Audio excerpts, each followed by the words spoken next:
আমি আপনাদেরকে একজন সফল ব্যক্তি সম্পর্কে বলতেছি। জুলাইবিস রাদিয়াল্লাহু আনহু ছিলেন কালো মানুষ। কেমন? একটু কালো, যে খুব উচ্চ বংশের না, ঠিক আছে, খুব উচ্চ বংশের না, খুব সুদর্শন না, খুব লম্বা না, খাটো টাইপের মানুষ, একটু বেটে টাইপের মানুষ। টাকা পয়সা একদমই নাই, একদমই টাকা পয়সা নাই, বংশমর্যাদা এইসব দিক থেকে তাকে আন্ডার স্টিমেট করা হয় আর কি। এমনকি ফিজিক্যাল স্ট্রাকচারও তারা আমাদের অনেকের মধ্যে সুদর্শন না। তার অবস্থা কেমন? নবী সাল্লাল্লাহু আলাইহি ওয়াসাল্লামের সাহাবীরা অন্য হাদিস থেকে বলেছেন যে নবী সাল্লাল্লাহু আলাইহি ওয়াসাল্লাম মসজিদে যেতেন, মদিনায় মসজিদ নববীতে যেতেন, রাস্তার পাশে তিনি পড়ে থাকতেন। ধরেন আমরা মসজিদে হেঁটে আসতেছি, রাস্তার পাশে একজন বসে আছেন, গায়ের জামা কাপড় খুব একটা উন্নত না, ছেঁড়া, তাসবিহ নিয়ে জিকির করতেছেন। আপনি কি খুব ফোকাস করবেন তার দিকে? করবেন না কিন্তু। তো মানুষ তার দিকে ফোকাস করে না খুব একটা, যাওয়া আসা করে, সে পড়ে থাকে। কেউ খাবার দিলে খায়, না দিলে খায় না। এইভাবেই তার দিন যাচ্ছে। কোথাকার ঘটনা এটা? মদিনায়, মানে হিজরতের পরের ঘটনা। সাহাবীর নাম জুলাইবিস রাদিয়াল্লাহু আনহু। খুব উচ্চ বংশের না, অর্থবিত্ত নাই। বারবার বলছি, আমি রিপিট করতেছি কেন? বিকজ এটা আপনাদের সাথে অনেক মানে সাইকোলজিক্যালি মিলবে বিষয়টা অনেকের সাথে, এবং এটা আমাদের খুব ভালো করে জানাও দরকার আছে। একদিন নবী সাল্লাল্লাহু আলাইহি ওয়াসাল্লাম তাকে বললেন যাওয়ার সময়, হে জুলাইবিস, তুমি কি বিয়ে করবা? প্রশ্নটা কি? খুব মজার আলোচনা না এটা আমাদের কাছে, অনেকের কাছেই। হে জুলাইবিস, তুমি কি বিয়ে করবা না? প্রশ্নটা এরকম ছিল, হে জুলাইবিস, তুমি কি বিয়ে করবা না? তুমি তো আকাশ থেকে পড়লেন, ইয়া রাসূলুল্লাহ, আমাকে কে বিয়ে করবে? আমার না আছে চেহারা সুরত, না আছে আমার বংশমর্যাদা, না অর্থবিত্ত, আমি কিভাবে বিয়ে করবো? কে মেয়ে দিবে আমাকে? কে আমাকে মেয়ে দিবে? তো ওদিন নবী সাল্লাল্লাহু আলাইহি ওয়াসাল্লাম চলে গেলেন, কিছু বললেন না। পরের দিন আবার বললেন, ইয়া জুলাইবিস, আলা তাতাজাওয়াজ, তুমি কি বিয়ে করবা না? একই উত্তর, ইয়া রাসূলুল্লাহ, আপনি গতকালকে এক কথা বললেন, আবার বলতেছেন বিয়ে করবেন, আমাকে কে বিয়ে করবে? তৃতীয় দিন নবী সাল্লাল্লাহু আলাইহি ওয়াসাল্লাম আবার বললেন, আলা তাতাজাওয়াজ ইয়া জুলাইবিস, তুমি কি বিয়ে করবা না হে জুলাইবিস? তিনি এবার বলছেন, আপনি কি আমার সাথে রসিকতা করতেছেন? আমাকে কে বিয়ে করবে? তো নবী সাল্লাল্লাহু আলাইহি ওয়াসাল্লাম বললেন যে অমুক আনসারী সাহাবীর বাসায় যাও। আনসারী সাহাবী কারা? যারা মুহাজির সাহাবীদেরকে আশ্রয় দিয়েছেন। অমুক আনসারী সাহাবীর বাসায় যাও, সেখানে একজন বিবাহযোগ্য নারী আছে, মেয়ে আছে, তাকে গিয়ে বলো যে আমি রাসূল সাল্লাল্লাহু আলাইহি ওয়াসাল্লামের পক্ষ থেকে আমার বিয়ের প্রস্তাব নিয়ে আসছি। তিনি গেলেন, যাওয়ার পরে বললেন যে আমাকে প্রস্তাব সহ পাঠানো হয়েছে। মেয়ের বাবা আর মায়ের রিয়াকশন ছিল অনেকটা সাধারণত যা হয় তেমন আর কি। তুমি বিয়ের প্রস্তাব নিয়ে আসছো, তুমি কি খাওয়াবা মেয়েকে? কোথায় রাখবা? তোমার তো নিজের কোনো থাকার জায়গা নাই। প্রশ্ন কিন্তু যৌক্তিক কি? আমি মেয়ের তো বাবা, আমিও তো এই প্রশ্নই করবো নাকি? প্রশ্ন করবেন না? আপনার মেয়ে থাকলে এভাবে প্রশ্ন করবেন তো আপনি। তো তারাও সেই প্রশ্ন করলেন, এমনকি এক পর্যায়ে রিফিউজ করে দেওয়া হলো, না এটা পসিবল হবে। এই কথাগুলো, কনভারসেশনগুলো ভিতর থেকে শুনছিলেন সেই মেয়ে নিজেই, আনসারী সাহাবী, মদিনার আনসারী মেয়েরা কিন্তু অনেক সুদর্শন তৎকালীন সময় গেছে, উচ্চ বংশের সুদর্শন, খুবই এলেম বলা হতেন তারা, হিপস ক্ষমতা খুব থাকতো, খুবই জজবাওয়ালা, মানে জিহাদের মাঠে একদম যুদ্ধ করেছেন তারা একদম। নবী সাল্লাল্লাহু আলাইহি ওয়াসাল্লামের আশেপাশে ছিলেন। উহুদের সময় একজন আনসারী সাহাবী ছিলেন, মহিলা সাহাবী, উম্মে আমারা তীর ছুঁড়েছেন নবী সাল্লাল্লাহু আলাইহি ওয়াসাল্লামের পাশে। তো ওনারা কিন্তু খুবই গায়রতওয়ালা মানুষ। তিনি বলছেন, হে আমার বাবা মা, এই প্রস্তাব কে পাঠিয়েছে? নবী সাল্লাল্লাহু আলাইহি ওয়াসাল্লাম। যে প্রস্তাব রাসূল পাঠিয়েছেন সেটাকে কিভাবে তোমরা ডিনাই করো? আমি জুলাইবিসকে বিয়ে করবো ইনশাআল্লাহ। কে বলছেন এটা? আপনি পুরা সিস্টেম খুঁজে এরকম একটা আনসারী সাহাবীর মতো মেয়ে আমাকে দিতে পারবেন? ইল্লা মাশাআল্লাহ, হইতে পারে ইল্লা মাশাআল্লাহ। তো ওই মেয়ে নারী সাহাবী, তিনি রাজি হলেন। এবার শোনেন, এবার বিয়েও হলো, মাশাআল্লাহ, বাসর হলো, এবং সকালবেলা আওয়াজ হচ্ছে, মদিনার চারপাশে এলান হচ্ছে যে হে মুসলিমরা সবাই বের হও, ইহুদিদের সাথে যুদ্ধে আমাদেরকে খায়বারে যেতে হবে। আমাদেরকে খায়বার আক্রমণ করতে হবে। নবী সাল্লাল্লাহু আলাইহি ওয়াসাল্লাম তোমাদেরকে আদেশ করেছেন। এটা কিন্তু হুদাইবিয়া সন্ধির পরের ঘটনা। আর ইহুদিদের সাথে আমাদের বেশ কয়েকটা যুদ্ধ হয়েছে, বনু কুরাইজার সাথে, বনু কাইনুকার সাথে, বনু নাজিরের সাথে, এবং ফাইনালি খায়বারে এদের সাথে। তো জুলাইবিস রাদিয়াল্লাহু আনহু বের হয়ে গেলেন যুদ্ধের জন্য। এবং খায়বারের যুদ্ধ হলো, খায়বার অবরোধ করা হলো, এবং খায়বার যুদ্ধের বিশাল হিস্ট্রি আছে, আপনারা পড়ে নিয়েন, লম্বা কথা। এই খায়বার দুর্গ জয় হয়, এবং এই দুর্গ পুরো জয় করতে, সবগুলো দুর্গ জয় করতে মোট 12 থেকে 16 জন মুসলিম সাহাবী শহীদ হন। 12 থেকে 16 জন বা 18 জনের মতো আর কি, এই ফিগার, এইটুকুর মতো 12 থেকে 16 বা 18, এতটুকু, এত কম সংখ্যক সাহাবী শহীদ হয়েছেন খায়বার যুদ্ধ জয়ে। আর ইহুদিদের তো বহু ইহুদি মারা গেছে। এবং খায়বার বিজয়ের পরে মুসলিমদের আর্থসামাজিক যে অবস্থান, মানে টাকা পয়সা, ল্যান্ড, গনিমতের মাল প্রচুর বেড়ে গেছে। এখন নবী করিম সাল্লাল্লাহু আলাইহি ওয়াসাল্লাম শহীদদের লাশ তালাশ করছেন, কোথায় কোথায় শহীদরা আছে, তাদের মানে কবরস্থ করার প্রসেসিং হবে। উহুদ যুদ্ধেও তো হয়েছে না, ওই রকমই প্রত্যেকটা যুদ্ধেই তো এটা হতো। লাশগুলো তালাশ করতে করতে করতে করতে করতে একটা কর্নারে গিয়ে তিনি দেখলেন সেখানে জুলাইবিস রাদিয়াল্লাহু আনহুর লাশ পড়ে আছে। কার? জুলাইবিস রাদিয়াল্লাহু আনহুর লাশ পড়ে আছে, যার ব্যাপারে আমি গল্পটা বলছি আর কি। এবং তার গায়ে অসংখ্য তরবারের দাগ, ক্ষতবিক্ষত অবস্থা, এবং তার আশেপাশে মোট 1 2 3 4 5 6 7 8 9 জন ইহুদির লাশ পড়ে আছে। ছোট সাহাবী, বলেছি আকৃতিতে ছোট, খুব উঁচু বংশের না, অর্থ সম্পদ কম, দেখতে সুন্দর না। গতকাল বিয়ে করেছেন, কেউ তাকে বিয়ে দিতে যাচ্ছিল না। তার এক পাশে কয়জন ইহুদির লাশ, তার পাশে মোট 9 জন ইহুদির লাশ পড়ে আছে, মাঝখানে তার লাশ ক্ষতবিক্ষত অবস্থায়। এই অংশটুকু আপনারা পড়ে নিয়েন, পড়লে আরো ভালো ফিল করবেন, একা একা পড়লে আরো ভালো ফিল করবেন। নবী সাল্লাল্লাহু আলাইহি ওয়াসাল্লাম নিজে তার কাছে গেলেন। হাদিসের মধ্যে আসছে, সিরাতের কিতাবের মধ্যে আসছে, নবী সাল্লাল্লাহু আলাইহি ওয়াসাল্লাম নিজে তার কাছে গেলেন। যাওয়ার পরে তার যে মাথা, সেই মাথার পাশে নবী সাল্লাল্লাহু আলাইহি ওয়াসাল্লাম বসলেন। বসার পরে নিজের হাতে জুলাইবিস রাদিয়াল্লাহু আনহুর চেহারা থেকে এরকম করে ধুলাবালিগুলো সরানো নবী সাল্লাল্লাহু আলাইহি ওয়াসাল্লাম। তার গা থেকে রক্তগুলো আমাদের নবী সাল্লাল্লাহু আলাইহি ওয়াসাল্লাম মুছলেন, আদর করলেন। চুলগুলো ঝাড়লেন। দৃশ্যটা চিন্তা করেন, তার চুলগুলো তিনি ঝাড়তেছেন, চেহারা থেকে রক্তগুলো মুছতেছেন। কে? নবী সাল্লাল্লাহু আলাইহি ওয়াসাল্লাম। তার চেহারা ধুলাবালিগুলো মুছতেছেন। নিজের এই পায়ের মধ্যে, উরুর মধ্যে তার মাথাটাকে নিয়ে এসে রাখলেন নবী সাল্লাল্লাহু আলাইহি ওয়াসাল্লাম। রাখার পরে এইভাবে আদর করতেছেন।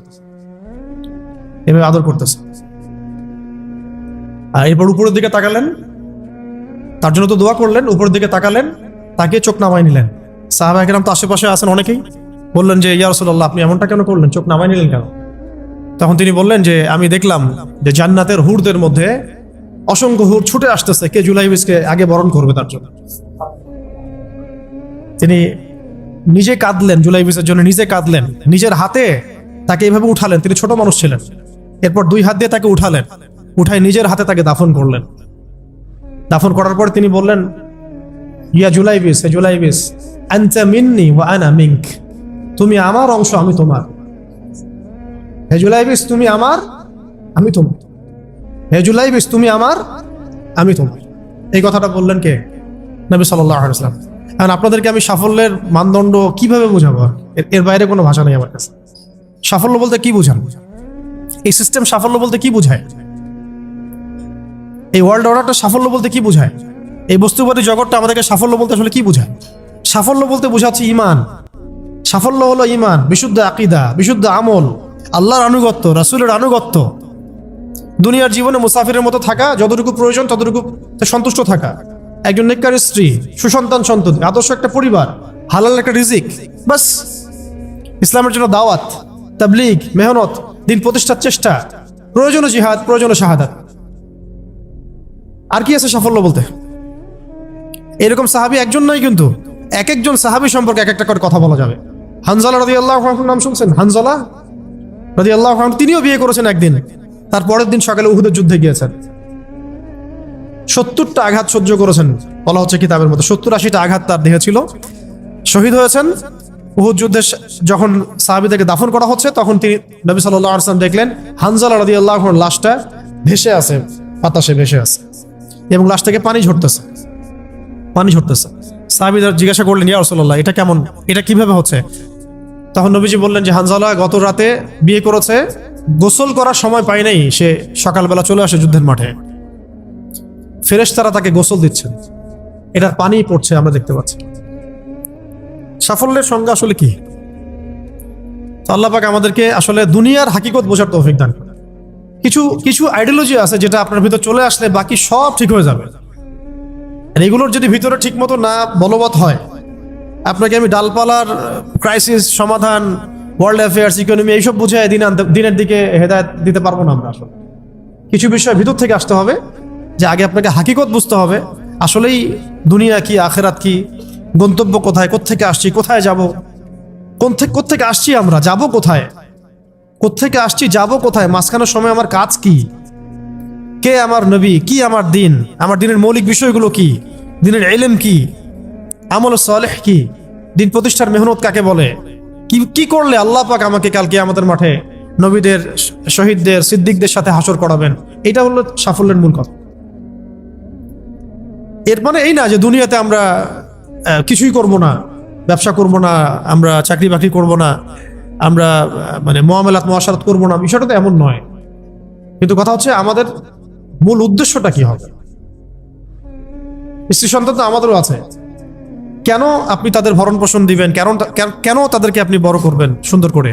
বিকজ তারা আপনার জন্য রিজিকের অংশ, তারা আপনার তাজারিয়া, তাদের উপর আপনার হক আছে, আমার উপর তাদের হক আছে। যার যার হক আমি কেন আদায় করবো? আল্লাহর সন্তুষ্টির জন্য, আল্লাহর সন্তুষ্টি অর্জনের জন্য সব কাজ করা, রাসূলের তরিকায় সব কাজ করা এবং হালাল খেয়ে কাজ করা। এগুলো আমাদের সবাইকে যত দ্রুত সম্ভব এগুলো ঠিক করে ফেলতে হবে। অলরেডি আমরা 15 বছর নষ্ট করে ফেলছি। এখন থেকে যদি স্টার্ট করে আপনি আরো 10 বছর পড়াশোনা করেন এবং দিনের জন্য কাজ করতে থাকেন, 10 বছর পরে আপনি নিজেই ফিল করবেন যে যদি কাশ আমি আরো 10 বছর আগে থেকে শুরু করতাম। প্রত্যেক সেই ব্যক্তি যে স্টার্ট করেছে, হেদায়েত পেয়েছে, সে ফিল করেছে যে কাশ এই কাজটা আমি আরো 10 বছর আগে করতাম। কারণ কিয়ামতের মাঠে কেউ যদি 70 জন নবীর সমানও নেকি নিয়ে উঠে, সেও মনে করবে ওই দিন আমার কোনো নেকিই নাই, আমি কিছুই করি নাই। দিনটি এতটাই ভয়াবহ হবে, ওটা নিয়ে আমরা ইনশাল্লাহ পরে একদিন কথা বলব। খেয়াল করছেন আপনারা, সারা ওয়ার্ল্ড ওয়াইড ধর্মের কনসেপ্টগুলোকে সরাই দিয়ে একটা নতুন কনসেপ্টের দিকে মানুষকে, হিউম্যানিজম, হ্যাঁ, তারপরে আরো কিছু আছে না ওদের কথা, কোনো ধর্মের প্রয়োজনে সব ধর্মই সমান, ধর্ম থেকে বের হও, এথিজমে চলে আসো, ধর্মের কোনো, এই যুগে আবার ধর্ম পালন করে মানুষ। পুরো ওয়ার্ল্ডকে ধর্মহীন করা এবং নিজেকে রবের আসনে বসানোর মূল কারিগরও এরাই সব ছড়িয়ে দিয়েছে সারা ওয়ার্ল্ড ওয়াইড। একটা করে পাপের কথাই বলেন আর ফেরাউনের ফাংশনের কথাই বলেন, দেখবেন এগুলোর সাথে এদের সরাসরি কানেকশন আছে।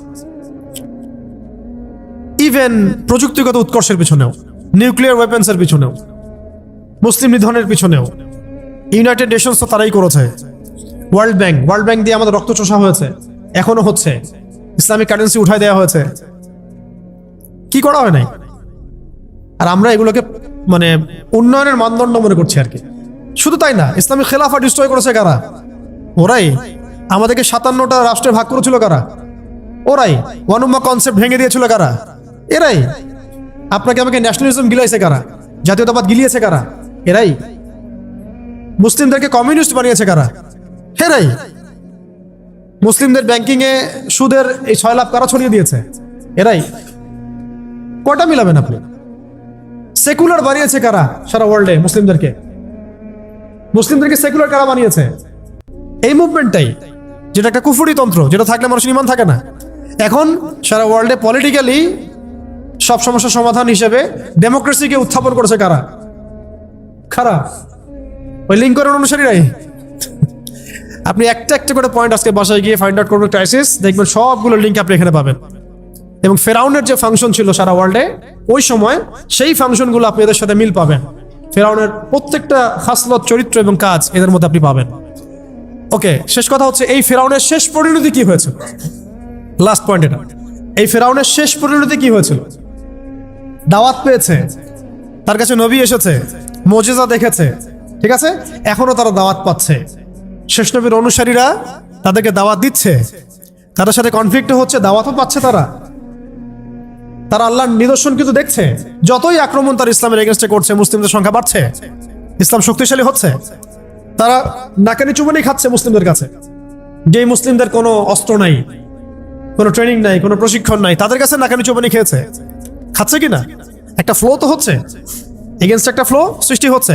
এই যে আপনারা যে দাড়ি রাখছেন, অথচ আপনাদের দাড়ি রাখার কথা না, বিকজ দাড়ি রাখার ফজিলত নিয়ে আপনাদের মনে হয় কোনো কিতাবে কোনো পড়াশোনা নাই। আছে? আছে কি? অনেস্টলি বলেন তো, আছে কিনা? কিতাবগুলো তো আছে, তো রাখলেন কেন?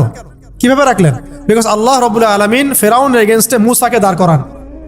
প্রত্যেক যুগে আল্লাহ পাক ফেরাউনের এগেনস্টে মুসাকে দাঁড় করান, এবং এই লাস্ট আখিরুজ্জামানে এই গ্লোবাল ফেরাউনদের এগেনস্টে আল্লাহ পাক আমাদেরকে দাঁড় করিয়েছেন। সুবহানাল্লাহ, উম্মতে মুহাম্মাদীকে দাঁড় করিয়েছেন আল্লাহ রাব্বুল আলামিন। এটা আমাদেরকে বুঝতে হবে যে আমরা কার উম্মাহ। এখানে কোনো আর কোনো নবী আসবে না, এই ফাংশন প্লে করতে হবে আমাদেরকেই। এই ফেরাউনদের এগেনস্টে মুসার কাজ করতে হবে আমাদেরকেই, বিকজ আমরা মুহাম্মদ সাল্লাল্লাহু আলাইহি ওয়াসাল্লামের উম্মাহ। এবং শেষ পরিণতি কি হয়েছে? ফেরাউন এবং তার দলবল লোহিত সাগরে ডুবে মরেছে। জাস্ট একটু মনোযোগ দেন, ফেরাউন এবং তার দলবল লোহিত সাগরে ডুবে মরেছে, একসাথে না আলাদা আলাদা ভাবে? একসাথে, একসাথে, এট এ টাইম। এবং বনু ইসরাইল, মুসা আলাইহিস সালাম নাজাত পেয়েছেন এই মুহররমে, এই আশুরায়। তার মানে ফেরাউন এবং তার দলবল যে ডুবে মরবে এটা নিশ্চিত। এটা কি নিশ্চিত? কারণ ফেরাউন পরবর্তীতে যে নিদর্শন, আর মুসা আলাইহিস সালাম এবং তার অনুসারীরা যে নাজাত পাবে, বিজয়ী হবে, এটাও নিশ্চিত, এটাও লিখিত হয়ে গেছে। এখন আপনারা ক্যালকুলেট করবেন। আপনারা হয়তো অনেকে প্রশ্ন করেন যে সারা ওয়ার্ল্ড থেকে ইহুদিরা এসে এখানে কিভাবে আক্রা গাড়লো, কেন একটা জায়গা নিয়ে এত বেশি মাতামাতি করছে। আমি আপনাদেরকে বলে দিই, আল্লাহু আ'লাম বিস-সাওয়াব, আল্লাহ ভালো জানেন। আমাদের ইন্টারপ্রিটেশন সেটা হচ্ছে, আল্লাহ রাব্বুল আলামিন যেভাবে লোহিত সাগরে পুরা ফেরাউন এবং তার দলবলকে ডুবাই মেরেছেন, ঠিক সেইভাবে আল্লাহ রাব্বুল আলামিন এই হোলি ল্যান্ডের মধ্যেই এই জায়নিস্টদের কবর রচনা করবেন ইনশাআল্লাহ। এই কারণে আল্লাহ পাক সমস্ত বিশ্ব থেকে এদেরকে একটা একটা একটা করে বাছাই করে করে এইখানে নিয়ে আসছেন। এটা আল্লাহ পাকের প্ল্যান। আল্লাহ পাক drag themselves to the Holi land. কথা বুঝতে পারছেন? আল্লাহ পাক টেনে নিয়ে আসছেন ওদেরকে হোলি ল্যান্ডের মধ্যে। এখানে ওরা রাজত্ব করতে পারবে না। পারবে কয়দিন? কয়দিন বলছি? 40 দিন। ওদের মিসা আসার পরে, ওদের মিসায় তাও আসার পরে আল্লাহ পাক ওদেরকে টেনে নিয়ে আসছেন একটা জায়গায় যেখানে ঠিক ওই ফেরাউনের মতোই আল্লাহ পাক এই বিশ্বের এবং সামনের যে আধুনিক ফেরাউনগুলো আছে এদেরকে এখানে ডুবায় মারবেন আল্লাহ রাব্বুল আলামিন। তবে এবার পানিতে ডুববে না, এবার ডুববে মুসলিমদের মায়ের, মুসলিমদের হাতে ইনশাআল্লাহ। এবার লোহিত সাগরে ডুববে না তারা, বরং এবার ডুববে ওই হোলি ল্যান্ডের মাটির নিচে ইনশাআল্লাহ। এবং এটা হবে ইতিহাসে সবচেয়ে শেষবারের মতো। এরপরে কোনো আল্লাহদ্রোহী শক্তি এই বিশ্বের মাথা চাড়া দিতে পারবে না ইনশাআল্লাহ। এরপর ঈসা আলাইহিস সালামের যুগ চলবে, 40 বছরের রাজত্ব চলবে। তার 40 বছরের শাসনে পুরা ওয়ার্ল্ড ওয়াইড গ্লোবাল খেলাফা কায়েম হবে। এরপরে মানুষ খারাপ হওয়া শুরু করবে, সেটা আলাদা আলোচনা, ওইটা আমরা পরে করবো ইনশাআল্লাহ। এটা নিয়ে আজকের আলোচনা না। আজকের এতটুকু অংশ যে দেখুন, যেভাবে ফেরাউন ফাংশন করেছে এরাও সেভাবেই ফাংশন করছে, এবং তাদের কাজ ফেরাউনের কাজের মধ্যে কোনো পার্থক্য দেখা যাচ্ছে না। ফেরাউনের যে পরিণত হয়েছিল এদেরও সেই পরিণত অচিরেই হবে, এটা নিয়ে কোনো ডাউট নাই। কিন্তু মাঝখানের সময়টুকু বনু ইসরাইল এবং মুসা আলাইহিস সালাম যেভাবে সার্ভাইভ করেছেন, দাওয়াত দিয়েছেন, ফাইট করেছেন, আমরাও মুহাম্মদ সাল্লাল্লাহু আলাইহি ওয়াসাল্লামের উম্মাহ, ওই একই কাজ আমাদেরকে করতে হবে। তো সামনে যদি এইগুলো হতে থাকে তাহলে আমরা এখন কি করতেছি ভাই? আরেকটা পয়েন্ট, শেষ কথা হচ্ছে, আপনারা তো জানেন এই দিনেই ইমামুল হুসাইন রাদিয়াল্লাহু আনহু তার শাহাদাত হয়েছে। ঠিক আছে না? কার এগেনস্টে? ইয়াজিদের বাহিনীর এগেনস্টে, তাই তো? ইয়াজিদ কি এখানে ভালো ছিল? সে কি সৎ ছিল না জালেম ছিল? এখানে পয়েন্টটা হচ্ছে যে ইমাম হুসাইন রাদিয়াল্লাহু আনহু কখনোই জালেমদের সামনে মাথা নত করেন নাই, রাইট? ইমাম হুসাইন রাদিয়াল্লাহু আনহু সংখ্যাগরিষ্ঠ ছিলেন না, সংখ্যালঘিষ্ঠ ছিলেন। তাকে নির্মমভাবে ট্র্যাপে ফেলে হত্যা করা হয়েছে, যেভাবে আজকে মুসলিমদেরকে হত্যা করা হচ্ছে। আপনারা কি মিলাতে পারছেন? ইয়াজিদের আচরণ এদের আচরণ, ফেরাউনের আচরণ এদের আচরণ, মিলাতে পারছেন না? দেখেন, শেষ পর্যন্ত তারা মাথা নত করে নাই। কারা? এই ইমাম হুসাইন রাদিয়াল্লাহু আনহু এবং তার বাহিনী সবাই শহীদ হয়ে গেছেন, কেউ কিন্তু জালেমের সামনে মাথা নত করেন না। আশপাশে আপনি দেখেন, তারা শহীদ হতে যাচ্ছে, হয়ে যাচ্ছেও, তারা কি মাথা নত করেছে? মাথা নত করে নাই। বরং এই ওয়ার্ল্ডে এই সিস্টেমের এগেনস্টে স্বাধীন স্বতন্ত্র কোনো যদি জাতি থেকে থাকে তারা হচ্ছে গাজাবাসী। ওরা ফুল স্বাধীন। যে কথা আপনি পার্লামেন্টে বলতে পারবেন না, সে করে দেখাতে পারবে।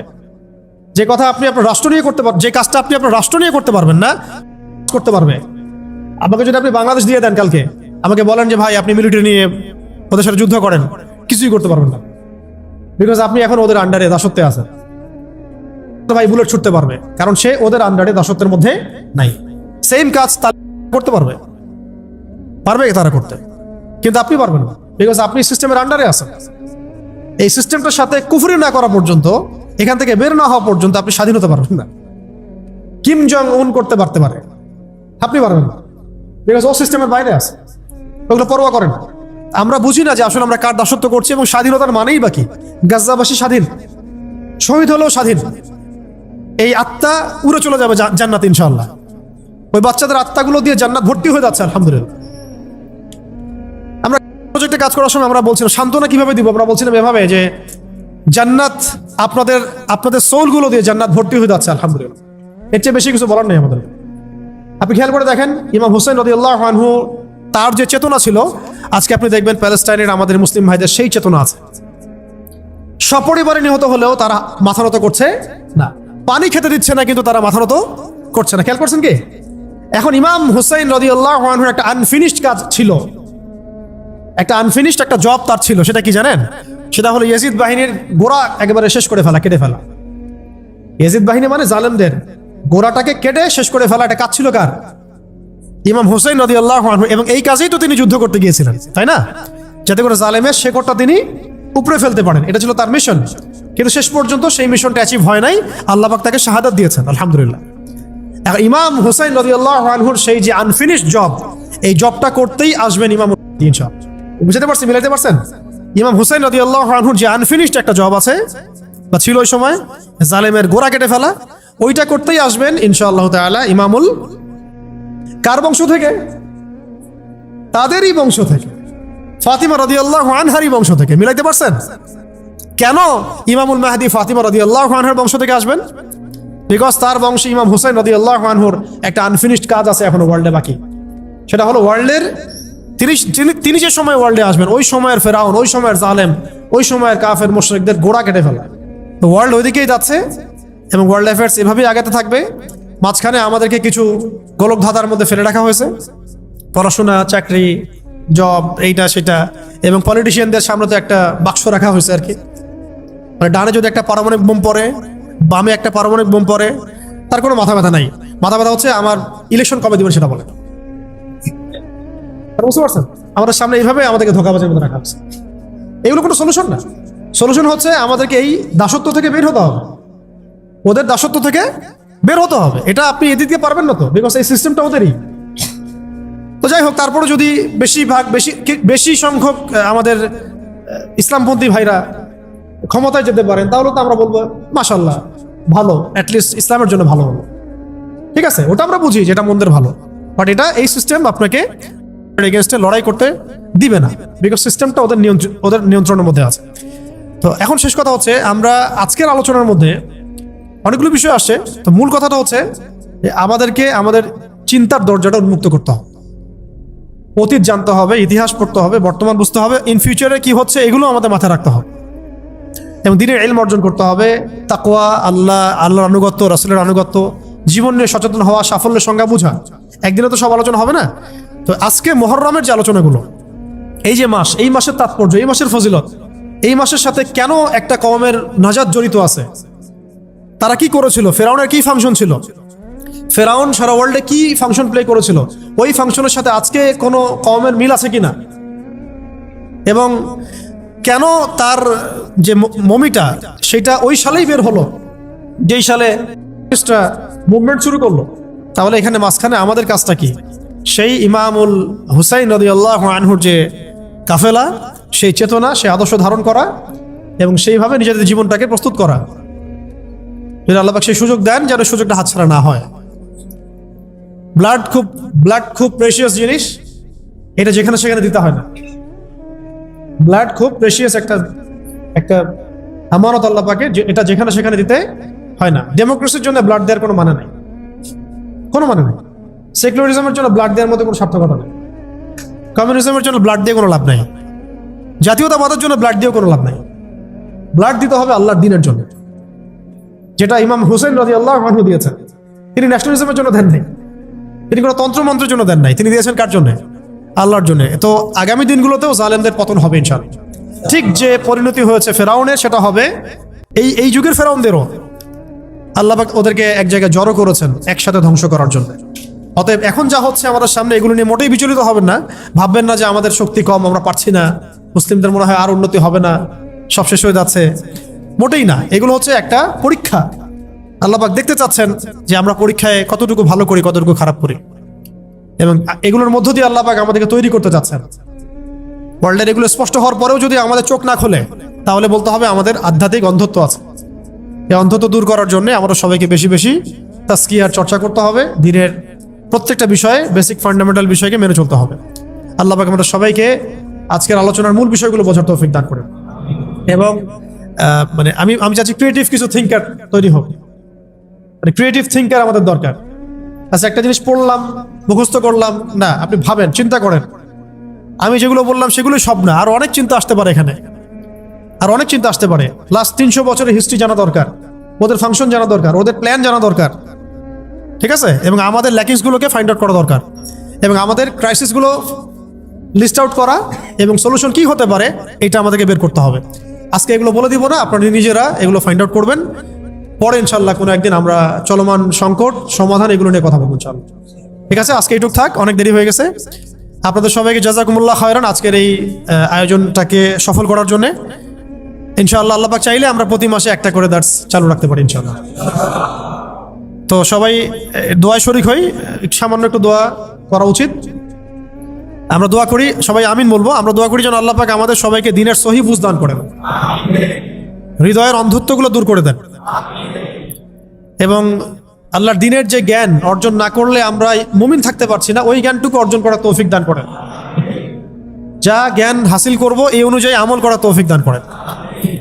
লাইফ সম্পর্কে সিরিয়াস হওয়ার তৌফিক দান করেন, এবং সাফল্যের মানে অরিজিনাল যে ডেফিনেশন এটা বোঝার তৌফিক দান করেন।